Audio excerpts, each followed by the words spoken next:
Aboruboye. Emi was the offspring of a Batala. He was very popular, and one day decided that he went to see the Awos, to wanted to know his position among the other parts of the body. He was told that he would become the most important part of the body, and that without him, all things would not be able to go on. The other parts of the body would lose things. They would lose things like things that they would not be able to regain.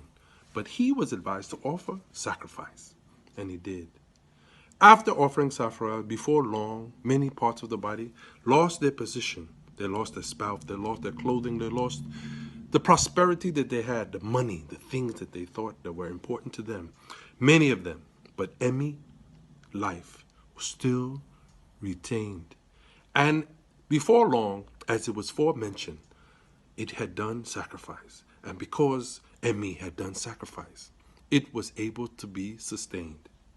Money would return, spouse would return. All children and wealth and prosperity could find their ways back because Emi had done sacrifice.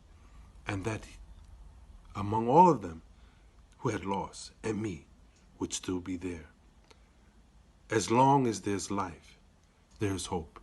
And as long as there's hope, there's chance to make it better. Emi, the spirit of man. Eji Ogbe.